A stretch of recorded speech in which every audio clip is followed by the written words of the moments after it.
In a very easy, simple put way, what God was trying to say from the very first thought he had was that he loves himself unconditionally.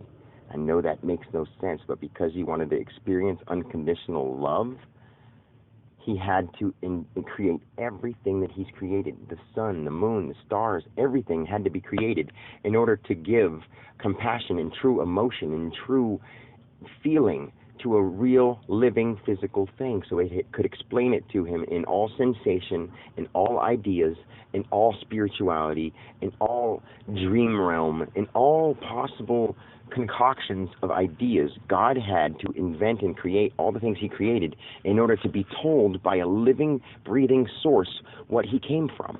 The Bible was a mistake, but it was a good try. I don't knock the Bible on purpose. It's not the whole truth. It's some of the truth.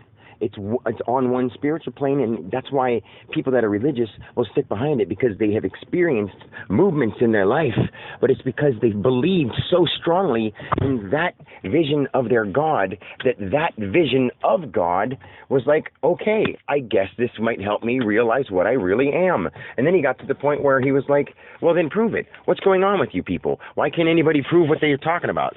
I know this Jesus guy, but he's not as righteous as you think he is as a human. He was just a human, and he thought that he was the Son of God. He didn't know that he was God, and then when he did finally realize that he was God, people wouldn't understand what he meant, so they crucified him. And because he knew that he would live on forever in a beam of light and be part of every person that's there, just like every person who's ever lived is part of you. One of your cells has a soul DNA combined of everything and everyone who's ever lived. Black, white, red, Puerto Rican, Japanese, they're all parts of you. They're all parts of me. They're all parts of the cement. It makes no sense, but it all comes from the same thing. It all comes from all unconditional love, wanting to experience unconditional love. I know that doesn't make sense, but that's why Dan trying to experience Dan happens on an everyday basis. Sarah trying to experience Sarah happens on an everyday, every second basis. God trying to experience God in every form happens on an every second basis. Unconditional love. The idea of unconditional love is trying to experience the idea of unconditional love on an everyday basis. The feeling of unconditional love, the sensation of unconditional love, the product of unconditional love, the hurt and pain that can come from unconditional love is trying to experience itself on an everyday basis. And that's what God is.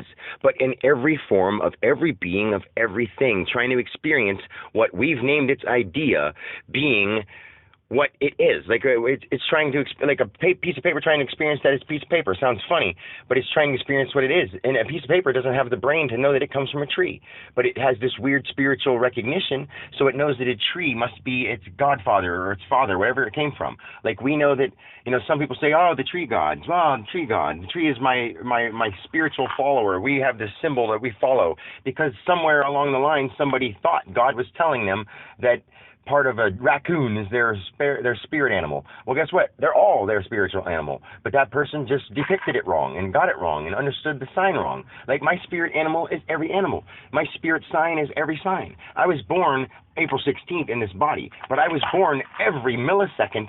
I'm being born again right now all over the world, I'm being made into paper. I'm being made into crayons. I'm being made into every inch of anything. Every morsel of fiber that is being made is me trying to understand the morsel of fiber that I've been being made into. And once people start doing what Dan's doing and increasing their mind, they'll understand how to communicate with everything, how to communicate with molecules and particles and the quark that is broken into a billion quarks.